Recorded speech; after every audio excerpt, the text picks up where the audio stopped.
तो आज हम लोग पढ़ेंगे method to find the equivalent capacitance.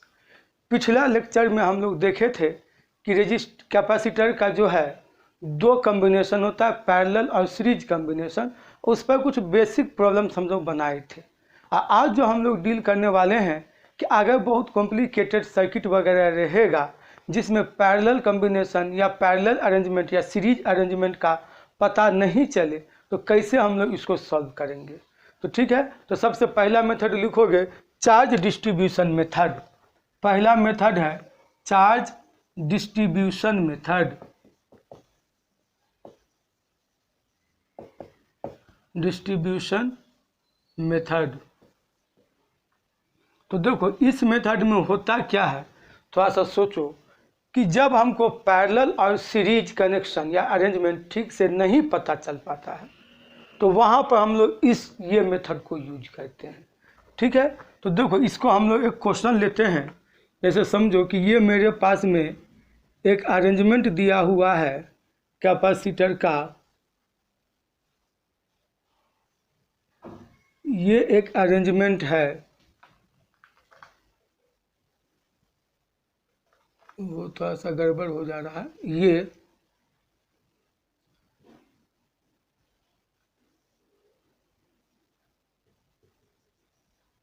अब यहाँ पर जो है कैपेसिटर लगा दिया गया है इसका हर एक एज में।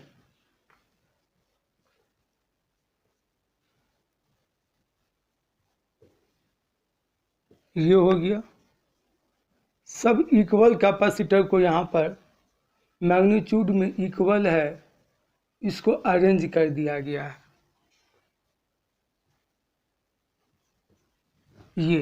यही मान लो क्वेश्चन है कि find the equivalent capacitance between the point A and B. A and B point पर कैपेसिटेंस निकालना है। पॉइंट ए यहाँ है और पॉइंट बी यहाँ पर है। तो कैसे हम लोग इस मेथड को यूज करेंगे। अब तुम लोग अगर इसको देख रहे होगे तो देख के क्लियरली हम लोग नहीं बता पा रहे हैं कि इसमें पैरेलल कनेक्शन है या सीरीज कनेक्शन है। तो देखो इस टाइप का क्वेश्चन में क्या करोगे तो चार्ज डिस्ट्रीब्यूशन मेथड को यूज करोगे। तो देखो क्या करेंगे, अब थोड़ा मेथड को समझो कैसे सॉल्व करेंगे। तो सबसे पहला काम कि एक बैटरी को तुम जोड़ दो, बैटरी को जोड़ दो।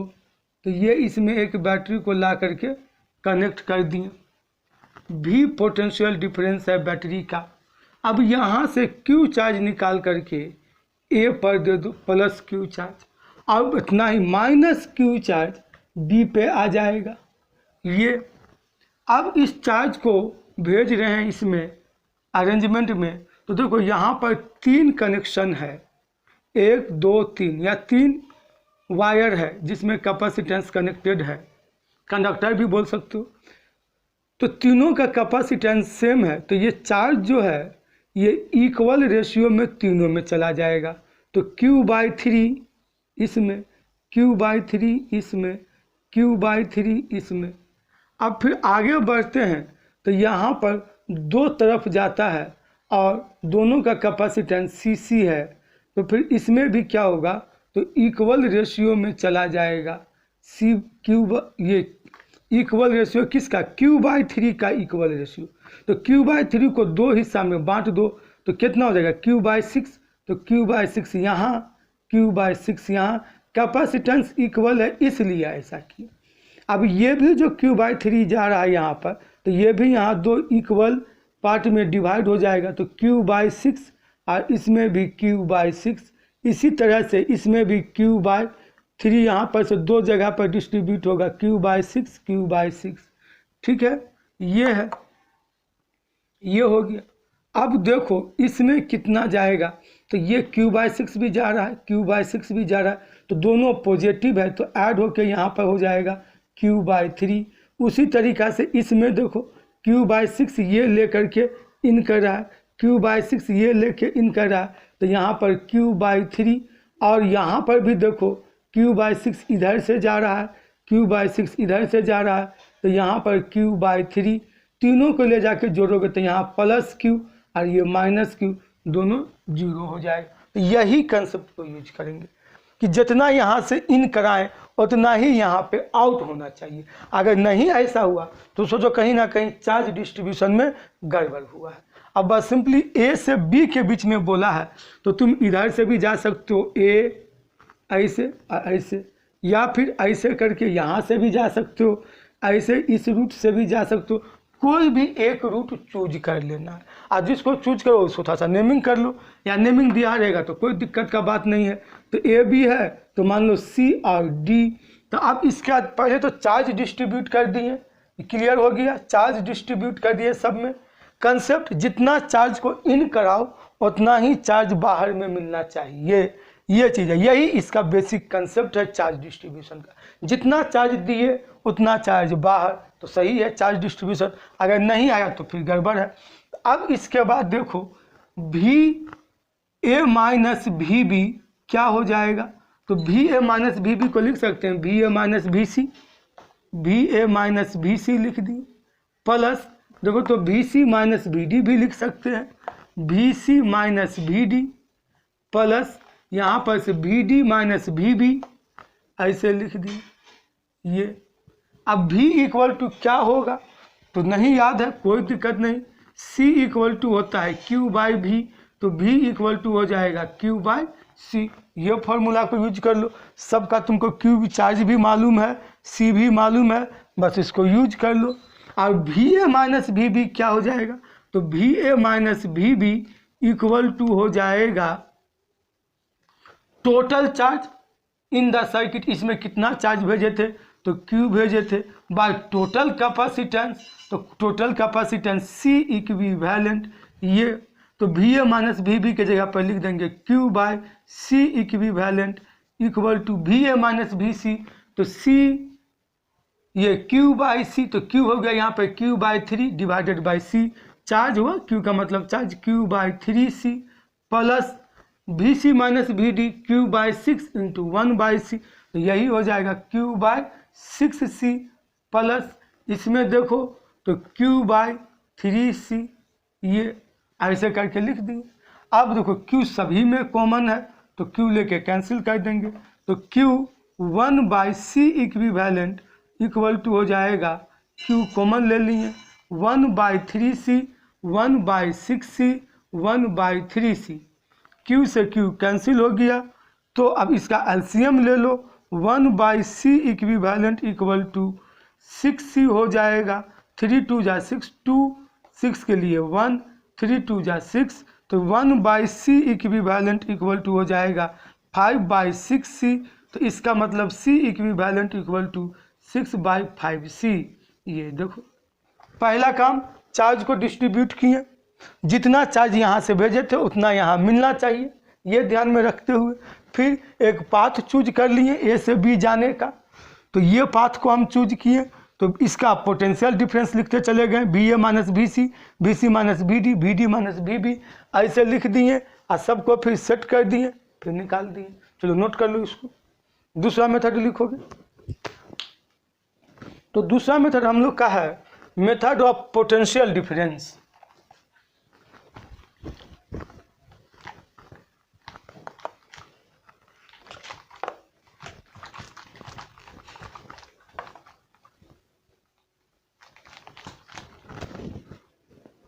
सेकेंड में है मेथड ऑफ पोटेंशियल डिफरेंस।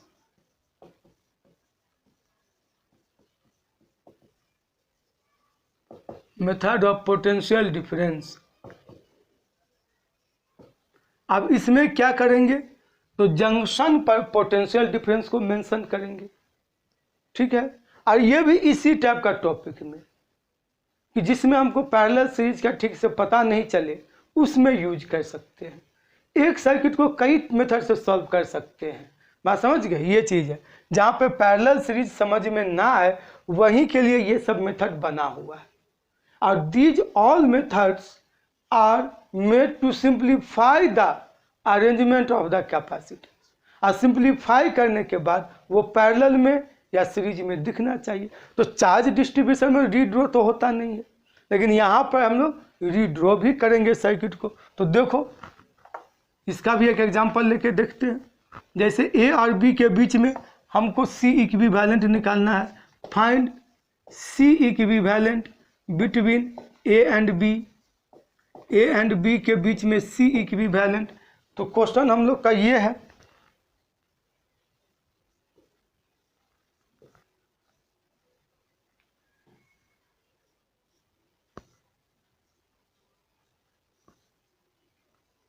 ये क्वेश्चन है, ये ए पॉइंट है और ये बी पॉइंट है, सी सी सी सी। अब हमको बोला गया है कि ए और बी के बीच का इक्विवेलेंट कैपेसिटेंस निकालिए। तो थोड़ा सा इसको देखने में दिक्कत हो रहा है, तो पोटेंशियल डिफरेंस मेथड में क्या करते हैं। तो देखो इसमें हम लोग सेम प्रोसीड्यूर में चलेंगे, थोड़ा सा डिफरेंट है। सबसे पहला काम, एक बैटरी को जोड़ देना है, ठीक है। पॉजिटिव टर्मिनल का पोटेंशियल भी, नेगेटिव टर्मिनल का 0। तो पॉजिटिव टर्मिनल जहाँ से कनेक्टेड है वहाँ पर भी, यानी ए का पोटेंशियल भी, बी का पोटेंशियल 0। अब यहाँ से चलो भी पोटेंशियल से, तो यहाँ का पोटेंशियल हो गया भी। यहाँ से चलो तो ये पोटेंशियल 0। इससे आगे जाएंगे तो कैपेसिटेंस मिल रहा है, तो यहाँ पर नहीं होगा। इसमें देखो इस कंडक्टर में कुछ नहीं कनेक्टेड है, तो मतलब यहाँ का भी पोटेंशियल जो है 0, ठीक है। तो ये तो सब हो गया।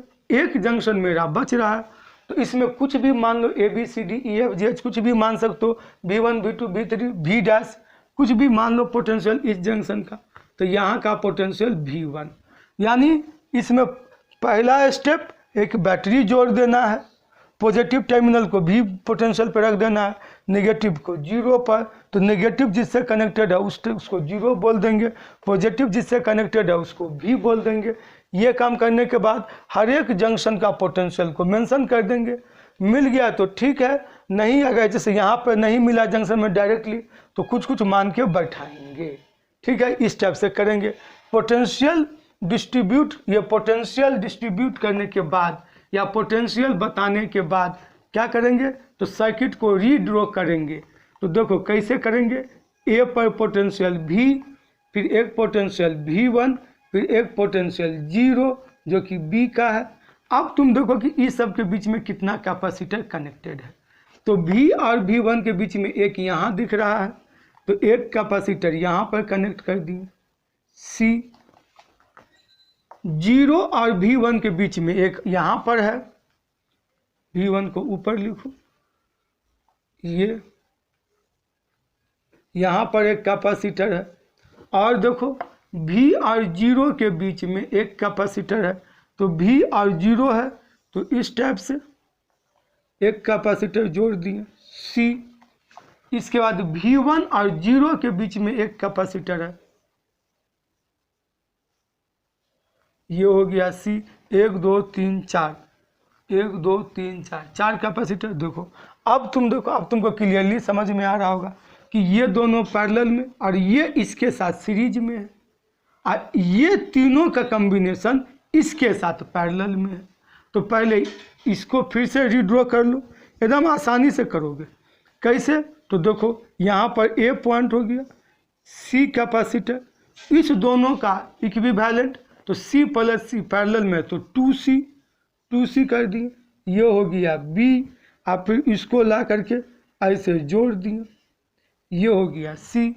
आ गया ये वाला सर, हो गया ए से लेके बी के बीच में, ये दोनों सीरीज में है। तो इसका इक्विवेलेंट कितना होगा, तो 2 कैपेसिटर के लिए इक्विवेलेंट बताए थे, कितना होगा इक्विवेलेंट, ये दोनों को इनटू कर दो और divided by sum of these 2 capacitor, यानी C into 2C by C plus 2C, that is 2C square by 3C, C cancel, तो ये हो जाएगा 2/3C।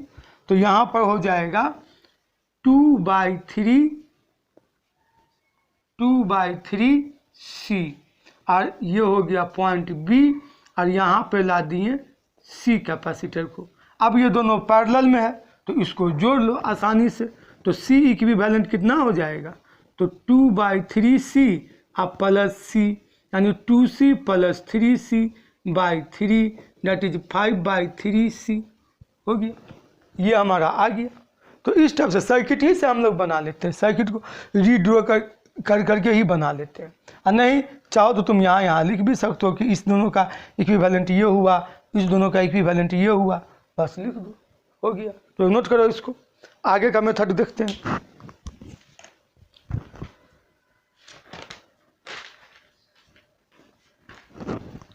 नेक्स्ट हमारा है इनफाइनाइट सीरीज। इसको बुक सब में तुमको ऐसे भी दिखाएगा कि capacitor in the form of infinite ladder, infinite ladder.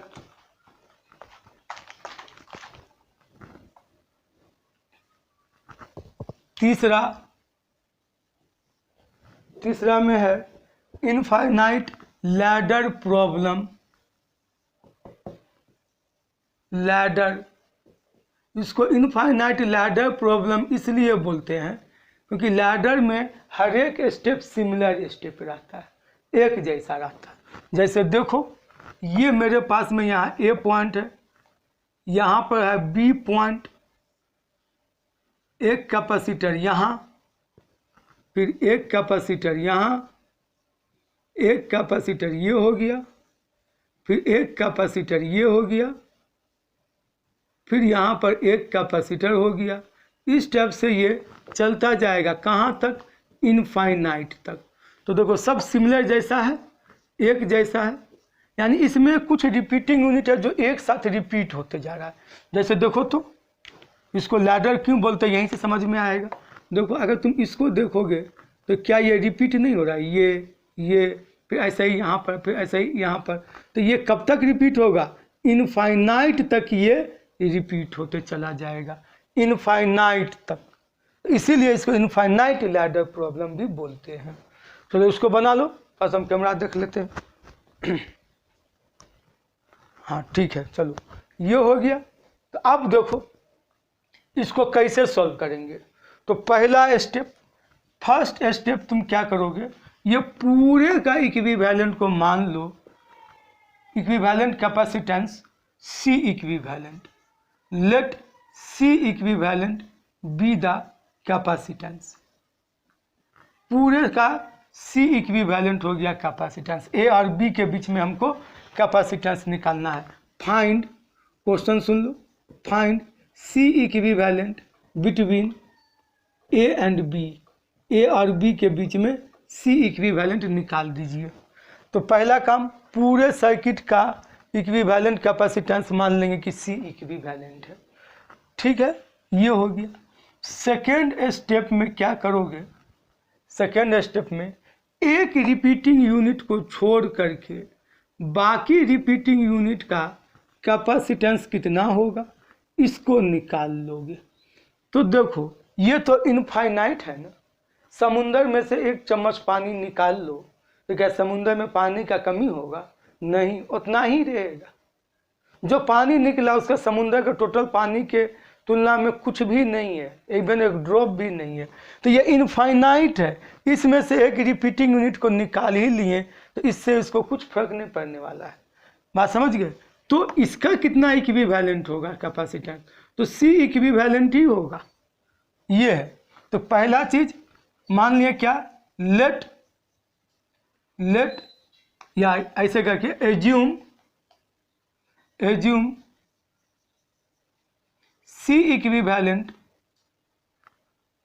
Of whole except one repeating unit, एक रिपीटिंग यूनिट को छोड़ करके सबका कैपेसिटेंस कितना है, तो C इक्विवेलेंट है। अब इसके बाद थर्ड स्टेप में ये सर्किट को तुम रीड्रॉ करो। तो सर्किट को रीड्रॉ करोगे तो ये ऐसा बनेगा,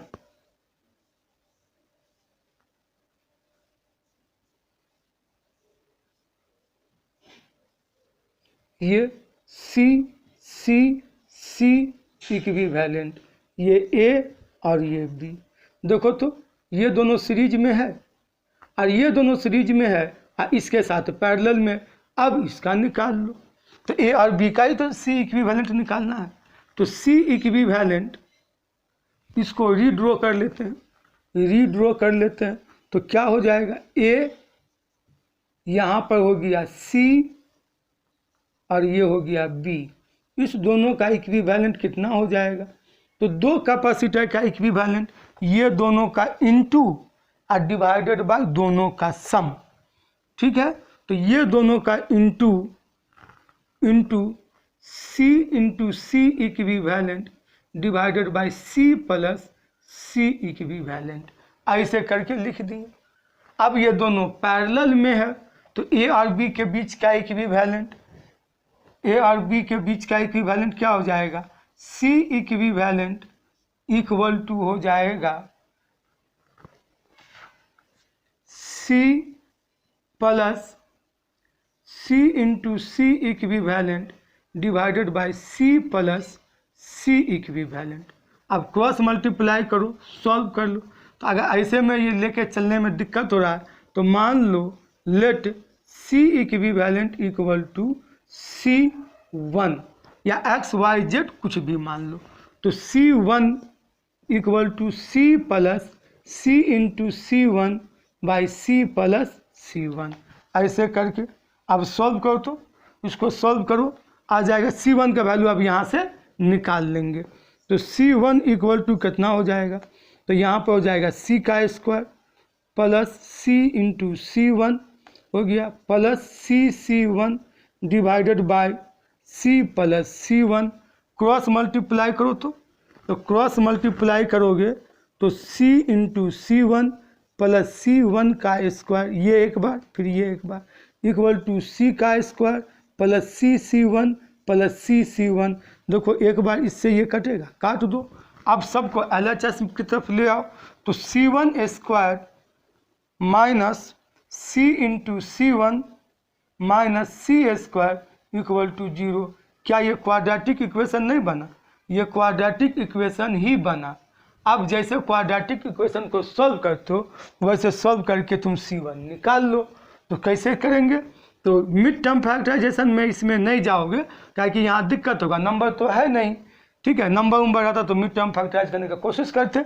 तो इसको डिस्क्रिमिनेंट मेथड से, तो डिस्क्रिमिनेंट मेथड में रूट क्या होता है? तो x equal to minus B plus minus under root B square minus 4ac by 2a। याद करो बात को, इस टाइप से पढ़े होगे।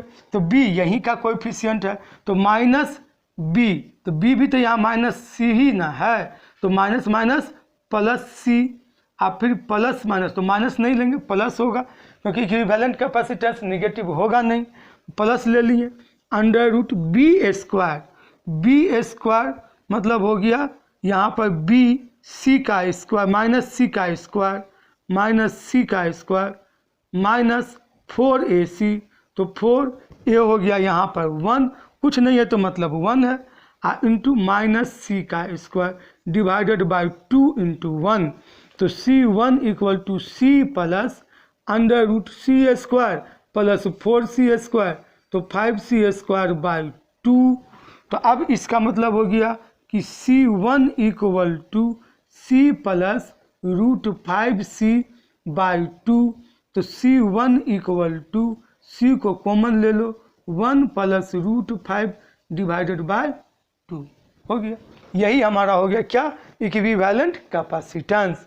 किसका? इनफाइनाइट सीरीज का। तो कैसे किए? तो पहला काम किया कि मान लिए पूरे अरेंजमेंट का कैपेसिटेंस जो है सो C इक्विवेलेंट है, और C इक्विवेलेंट माने फिर किसका? एक रिपीटिंग यूनिट को छोड़ करके ये भी C इक्विवेलेंट हुआ। अब इसको रीड्रॉ करेंगे तीसरा स्टेप में, रीड्रॉ करने के बाद इसका, ये दोनों सीरीज में है, इसका इक्विवेलेंट निकाल लिए, इतना हुआ। ये इसके साथ पैरेलल में है, इस दोनों का इक्विवेलेंट निकाल लिए, तो ये हो गया। तो अब यहाँ पे मान लिए कि दिक्कत होता लिखने में कि C equivalent equal to C1, तो C1 यहाँ भी पुट करो, C1 यहाँ भी, C1 यहाँ भी, सब जगह C1 पुट कर दिए। अब इसको सॉल्व किए, C1 में क्वाड्रेटिक इक्वेशन आया, इसको सॉल्व करके फिर ऐसे बना दिए। ठीक है, तो ये क्लियर हो गया। नेक्स्ट लिखोगे आइडेंटिकल पैरेलल प्लेट कैपेसिटर। इसको नोट कर लो जल्दी से, फिर मिटाते हैं, नहीं तो पॉज करके नोट कर लो। चलो ठीक है। आइडेंटिकल प्लेट कैपेसिटर लिखोगे।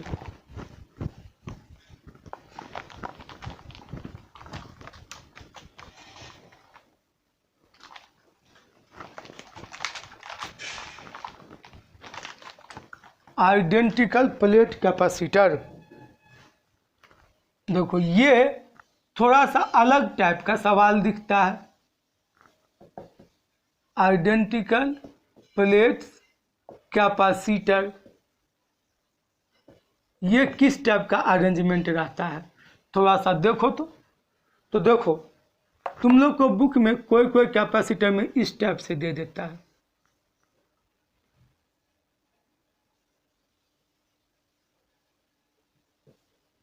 और ये Q, और तुमको बोल दिया गया कि P और Q के बीच का इक्विवेलेंट कैपेसिटेंस निकालिए। ये है आइडेंटिकल प्लेट कैपेसिटर, बात समझे। अब यहाँ पैरेलल और सीरीज पहले निकालना होगा कैसे कनेक्टेड है। तो देखो ये जो कैपेसिटर है ना, याद करो इस टाइप से तुम पढ़े होगे पैरेलल प्लेट कैपेसिटर। वही कैपेसिटर यहाँ पर एक नहीं, दो नहीं, या 2, 3, 4 यहाँ पर इसमें छिपा हुआ है।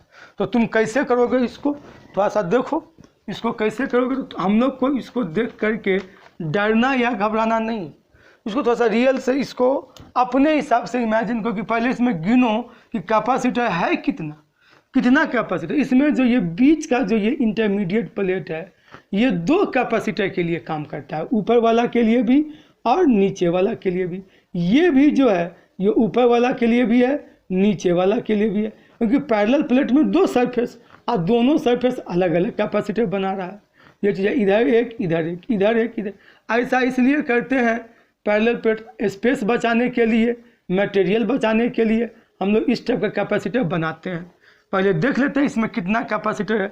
तो देखो एक तो हमको यही दिख गया कि एक ये बना है, तो ये एक कैपेसिटर है।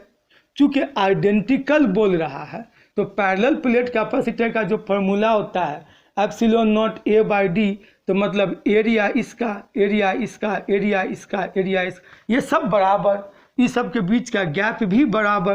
तो ये C, ये भी हो गया C, ये भी हो गया C, ये ऐसे करके हम लोग ये, तो देखो हो गया 3 कैपेसिटर। ऐसे पैरेलल प्लेट 3 अगर बनाओगे पैरेलल प्लेट कैपेसिटर तो कम से कम 6 गो चाहिए, लेकिन यहाँ 4 में बन रहा है, तो बच रहा है, मटेरियल बचता है, स्पेस बचता है, ये है, ठीक है, ये सब चीज़ है इसमें। तो ये है कैपेसिटर। अब ये सीरीज में है कि पैरेलल में, ये कैसे जानेंगे। 3 तो पता चल गया कि 1, 2, 3 है। तो देखो इसमें भी वही काम करो, तुम एगो बैटरी को जोड़ दो, ये बैटरी को जोड़ दिए, ये V पर है, ये 0 पर है, ठीक है, यहाँ पर V, यहाँ पर 0। अब देखो ये ऐसे आ रहा है तो ये भी 0 पर हो गया, ये V पर है तो यहाँ पर भी ये भी V पर हो गया, लेकिन इस दोनों में तो नहीं है। तो मान लेते हैं कि यहाँ V1 है, तो ये V1 है, तो देखो इस पूरे में तो V1 रहेगा, तो ये पूरे में V1 हो गया। अब तुम वैसे ही इसको अरेंज करो, क्या, तो यहाँ पर लिख लो V, P के जगह पर, P के जगह पर V, फिर V1, फिर 0 कहाँ पर है, तो Q के जगह पर है। तो V और V1 के बीच में कितना है, V और V1 के बीच में 1 कैपेसिटर है यहाँ पर, तो 1 बना दिए। फिर देखो V और V1 के बीच में यहाँ भी 1 कैपेसिटर है, तो ये ऐसे बना दिए 2, ये हो गया। और फिर देख रहे हैं V1 और 0 के बीच में 1 कैपेसिटर है, तो ये हो गया 1। तो देखो अब तो क्लियरली दिख रहा है क्या, ये 2 गो पैरेलल में और ये इसके साथ सीरीज में, तो हो गया। इस दोनों का कैपेसिटेंस कितना हो जाएगा, तो इस दोनों का कैपेसिटेंस पैरेलल में C + C 2C, और ये हो गया C, ये, तो ये हो गया P, ये हो गया Q। तो C इक्विवेलेंट 2 कैपेसिटर है, दोनों को इंटू किए बाय 2, दोनों को प्लस किए 2C + C, तो 2C² bye 3C, C cancel, 2/3C। अब C की जगह क्या लिख देंगे, एप्सिलॉन नॉट, तो C equivalent equal to 2/3 epsilon naught A/D आ गया। ऐसे ही बनाना है, ये है, ठीक है। चलो एक सवाल तुम लोग भी बना के देखो। खुद से ट्राई करके देखो, समझे। ये अलग अलग कैपेसिटर है, यहाँ से बैटरी जोड़ दो, आप फिर पोटेंशियल को दिखा दो, ऐसे पोटेंशियल को लिख लो और फिर सबको सॉल्व कर लो, हो गया। नेक्स्ट सवाल देखते हैं।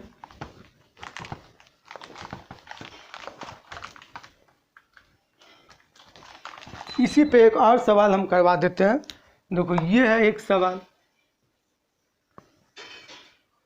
ये P, ये Q, P Q identical capacitor है, C equal to epsilon naught A by D, यही होता है। तो यहाँ पर से एक बैटरी जोड़ दो, तो ये V पोटेंशियल पर, ये 0 पर, तो ये हो गया V, ये हो गया 0, यहाँ पर कुछ मान लो V1, तो चूंकि एक ही है कंडक्टर तो ये V1, ठीक है। तो ऐसे करके यहाँ पर पहले V लिख लिए P का, फिर V1 लिख लिए, फिर 0 Q का, V और V1 के बीच में, V और V1 के बीच में एक कैपेसिटर C, V और 0 के बीच में एक कैपेसिटर C, V और 0 के बीच में, ओह रुको, V और 0 के बीच में, ऐसे ना, ये एक कैपेसिटर और फिर V1 और 0 के बीच में एक कैपेसिटर, हो गया C। फिर से चेक कर लेते हैं, V1 और V के बीच में एक, V और 0, तो V और 0 के बीच में एक, फिर 0 और V1, तो 0 और V1 के बीच में एक, हो गया। मतलब ये दोनों सीरीज में है और ये इसके साथ पैरेलल में है, तो C P Q के बीच में कितना हो जाएगा। तो अच्छा, पहले इस दोनों का इक्विवेलेंट निकाल के सर्किट को रीड्रॉ कर लेते हैं। तो ये हो गया पॉइंट P, इस दोनों का इक्विवेलेंट C, तो ये तो C/2 हो जाएगा।